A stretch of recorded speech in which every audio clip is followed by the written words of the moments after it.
Hello everyone and welcome to skill बस।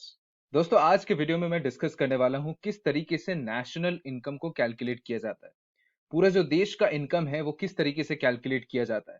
आप अक्सर इकोनॉमिक्स में जब भी न्यूज़ सुनते होंगे तब आपको पता चलता होगा कि हमारे देश का जो जीडीपी है इतना बढ़ गया है, या फिर जो देश का जीडीपी है इस तरीके से इतना परसेंटेज से घट गया है।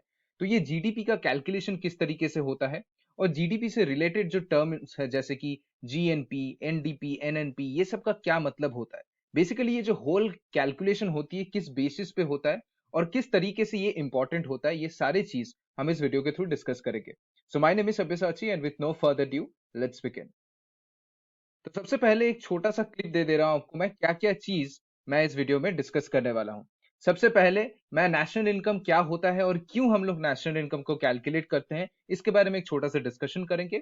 उसके बाद जीडीपी, जीएनपी, एनडीपी, एनएनपी ये सब क्या होता है डिटेल में हम लोग समझेंगे, और इन सबके बीच में क्या डिफरेंसेस होता है वो भी हम लोग अच्छी तरीके से समझने की कोशिश करेंगे। तो सबसे पहले व्हाट इज नेशनल इनकम। दोस्तों, नेशनल इनकम मतलब it's basically a sum total of all the income of the residents, या फिर आप ये भी बोल सकते हैं कि total amount of market value of goods and services that is sold by the land.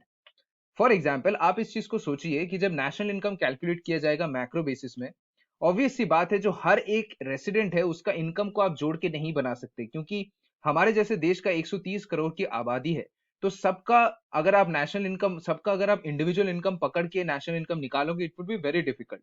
तो ये एग्रीगेट निकालने के लिए क्या किया जाता है, जो मार्केट में जो भी गुड्स एंड सर्विसेज सेल किए जा रहे हैं कंपनी से, उसका एक टोटल एग्रीगेट लिया जाता है और फिर कैलकुलेट किया जाता है नेशनल इनकम को। तो मार्केट में गुड्स कितना सेल हो रहा है उसके बेसिस में नेशनल इनकम को कैलकुलेट किया जाता है। इन अदर वर्ड्स, हम लोग इकोनॉमिक में क्या, इकोनॉमिक्स का एक बहुत ही सिंपल थ्योरी है कि जितना भी ज्यादा लोगों का स्पेंडिंग हो रहा है और जितना भी ज्यादा मैन्युफैक्चरिंग हो रहा है, जितना ज्यादा प्रोडक्ट्स बिक रहे हैं, उतना हेल्दी होता है एक देश का इकोनॉमी। तो उसी बेसिस में नेशनल इनकम जब कैलकुलेट किया जाता है तो इकोनॉमी में जितना भी मार्केट में गुड्स और सर्विसेज है जो कि सेल किया जा रहा है डिफरेंट कंपनीज के थ्रू, उसका एक टोटल एग्रीगेशन लेके कैलकुलेट किया जाता है। But why exactly do we calculate national income? इसका मेन दो रीजन है। सबसे पहले कि जैसे कि आप अगर नेशनल इनकम पता रहेगा तो बहुत सारे देशों को एक दूसरे के साथ कंपेयर करके बता सकते हो किसका स्टैंडर्ड ऑफ लिविंग किससे बेटर है। ऑब्वियस सी बात है जिसका नेशनल इनकम ज्यादा होगा the standard of living is better because the people are spending more money in that country, और उस कंट्री में जो मार्केट्स का गुड्स एंड सर्विसेज है वो अच्छी तरीके से सेल हो रहा है, राइट। और दूसरा है कि किस तरीके से हमारे देश का जो ग्रोथ हो रहा है इकोनॉमी में, कितना मैन्युफैक्चरिंग का ग्रोथ हो रहा है, कितना बिजनेसेस इजीली बन पा रहे हैं, इसका भी एक प्रॉपर कैलकुलेशन करने के लिए एक न्यूमेरिक बहुत ज्यादा जरूरी है। तो नेशनल इनकम उसके लिए प्रॉपर मेट्रिक बन जाता है। इसीलिए जब भी हम लोग कहते हैं कि जीडीपी में ग्रोथ हुआ है, मतलब क्या है कि मैन्युफैक्चरिंग और जो अच्छी तरीके से जो सेल है, जो दुनिया के, जो हमारे कंट्री के जो जितने लोग हैं वो अच्छी तरीके से सामान खरीद पा रहे हैं, इसका यही मतलब होता है। तो बेसिकली नेशनल इनकम के साथ आप दो चीज कर सकते हो, या तो आप स्टैंडर्ड ऑफ लिविंग को कंपेयर कर सकते हो। अगर यूएसए का इंडिया से अच्छा है नेशनल इनकम, इसका मतलब यूएसए का स्टैंडर्ड लिविंग बेटर है, ठीक है। और दूसरा है कि अगर यूएसए का नेशनल इनकम ज्यादा है तो मतलब उसके जो ग्रोथ हो रहा है, ठीक है, जो मैन्युफैक्चरिंग का वो भी ज्यादा हो रहा है। तो इस तरीके से आप इसको एक डिफरेंशिएट कर सकते हो और कंपेयर कर सकते हो, ठीक है। आप जानते हैं कि इसके जो भी एलिमेंट्स होते हैं किस तरीके से इसको कैलकुलेट किया जाता है। जैसे फर्स्ट चीज है जीडीपी। जीडीपी सबसे जनरल टर्म है जो नेशनल इनकम के सुना जाता है। This is gross domestic product, ठीक है। इसका मतलब क्या होता है, this is basically a monetary value, ठीक है, जिसमें सारे गुड्स एंड सर्विसेज जो भी जनरेट हो रहे हैं कंट्री का, उसका एक टोटल एग्रीगेट लिया जाता है, ठीक है। तो इसका जो फॉर्मूला होता है उस फॉर्मूला को समझने की कोशिश करेंगे हम लोग, तो हम लोग अपने आप समझ जाएंगे कि जीडीपी का क्या मतलब होता है। तो GDP is equals to C plus G plus I plus NEX, ठीक है। यहाँ पे सी क्या होता है, सी होती है कस्टमर स्पेंडिंग। जैसे मैंने आपको बताया जितना कस्टमर स्पेंड कर रहे हैं किसी भी कंट्री में, उस स्पेंडिंग का टोटल लिया जाता है। अब आपको समझ में नहीं आएगा कि किस तरीके से पता चलेगा कस्टमर कितना स्पेंड कर रहा है। जितना भी ऑर्गेनाइज सेक्टर है दोस्तों, वहां पे सब बिल्स बनते हैं, राइट। वो बिल्स के थ्रू एक कस्टमर कितना स्पेंड कर रहा है हर एक कंपनी का, उसका टोटल एग्रीगेट लेके आप बना सकते हो। तो customer spending is the first, C. उसके बाद जो जी है दैट इज गवर्नमेंट स्पेंडिंग। अब गवर्नमेंट भी देश को चलाने के लिए बहुत सारे स्पेंडिंग खुद ब खुद करती है, so that spending is also included. फिर है इन्वेस्टमेंट्स, कितना इन्वेस्टमेंट्स आ रहा है। आप लोग ये चीज अक्सर सुनते होंगे कि फॉरेन डायरेक्ट इन्वेस्टमेंट्स आने से देश का जो इकोनॉमी है वो और अच्छा बूस्ट हो सकता है, ठीक है। So if you attract foreign investments और if you attract more investments in our country, it's good for our economy. क्यों? क्योंकि इन्वेस्टमेंट्स आएंगी तो जीडीपी और बढ़ जाता है, since we have seen in the formula it's in the plus sign, right. और उसके बाद एनईएक्स, एनईएक्स मतलब होता है नेट एक्सपोर्ट्स, आप मान लीजिए। नेट एक्सपोर्ट्स मतलब क्या होता है, कितना इंपोर्ट हो रहा है और कितना एक्सपोर्ट हो रहा है, इन दोनों का एक हिसाब लेना है। और एक्सपोर्ट का मॉनिटरी माइनस करो इंपोर्ट के मॉनिटरी के साथ, ठीक है, क्योंकि इंपोर्ट जो हो रहा है वो हम लोग देश में खरीद रहे हैं दूसरे देश से, so that is a negative cash flow, हम लोग पैसा दे रहे हैं उसके लिए। तो इंपोर्ट को माइनस करना है और एक्सपोर्ट को प्लस करना है, तो टोटल जो एग्रीगेट आ रहा है दैट इज नेट एक्सपोर्ट, ठीक है। तो इन सबको अगर आप ऐड कर दोगे तो जीडीपी आ जा रहा है देश का, so that is basically GDP, ठीक है। जब जीडीपी का ये सब सुनते हो, this is the real meaning of what GDP is. इसके बाद हम लोग जानते हैं एनडीपी क्या होता है। दोस्तों एनडीपी मतलब नेशनल डोमेस्टिक प्रोडक्ट होता है। जब डेप्रिसिएशन को माइनस किया जाता है जीडीपी से तब एनडीपी आता है।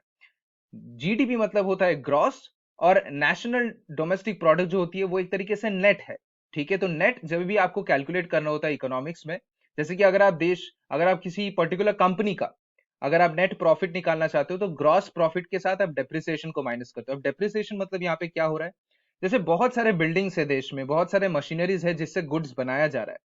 अब जो टाइम के साथ है उस मशीनरी का जो नेटवर्थ है वो घटता है, राइट। वो मशीन का जो प्राइस है वो डिप्रिशिएट होता है, तो वो ऑल ओवर कंट्री के लिए एक नुकसान है, करेक्ट। तो उस डेप्रिसिएशन को माइनस करके जीडीपी में जो भी टोटल आ रहा है उसके साथ डेप्रिसिएशन को माइनस करोगे तो एक नेट वैल्यू आता है, that is what is the national domestic product.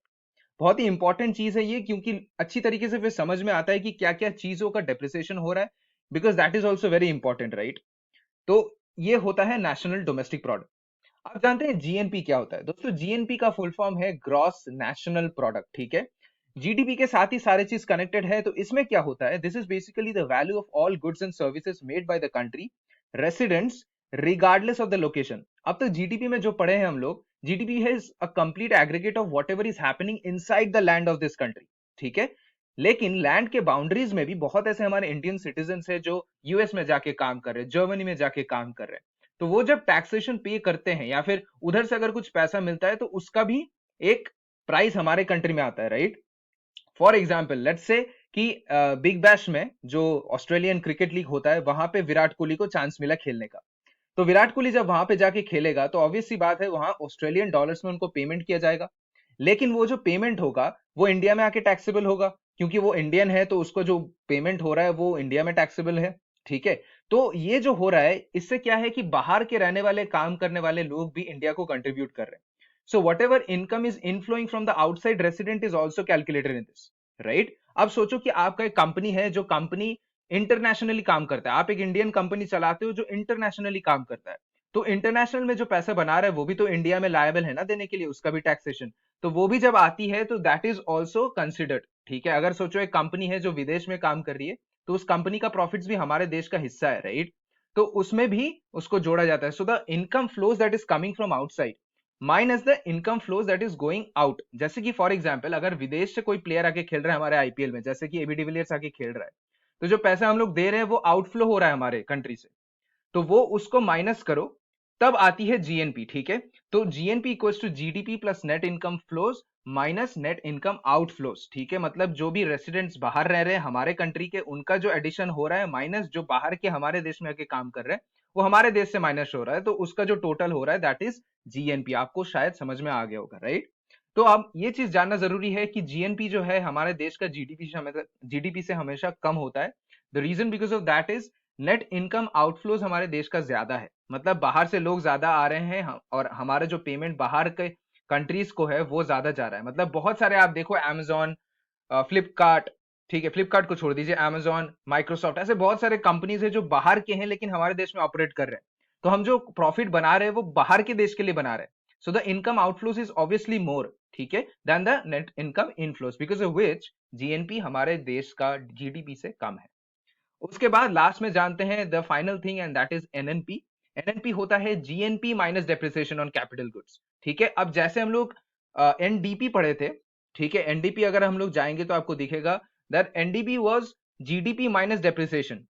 Similarly NNP है जीएनपी माइनस डेप्रिसिएशन, ठीक है। जो ये जीएनपी हम लोग निकाल रहे हैं उससे अगर डेप्रिसिएशन करोगे जो भी कैपिटल गुड्स का है तो फिर वो एनएनपी आ जा रहा है। अब ये सवाल है कि डेप्रिसिएशन कहां से डिसाइड होता है। दोस्तों ये जो डेप्रिसिएशन है ये गवर्नमेंट ऑफ इंडिया डिसाइड करती है, ठीक है, जो मिनिस्ट्री ऑफ कॉमर्स है वो इसका पूरा कैलकुलेशन करके बजट में उसको प्रेजेंट करती है, जिसके बाद हमें पता चलता है किस तरीके से हमारा एनएनपी, एनडीपी, जीडीपी, जीएनपी ये सब मैटर किया है और किस तरीके से डिफरेंशिएशन आया है। So this was all about the video. I guess आज इस वीडियो के थ्रू आपको अच्छी तरीके से समझ में आ गया होगा कि जीडीपी, एनडीपी, एनएनपी ये सब क्या होता है और किस तरीके से नेशनल इनकम को कैलकुलेट किया जाता है।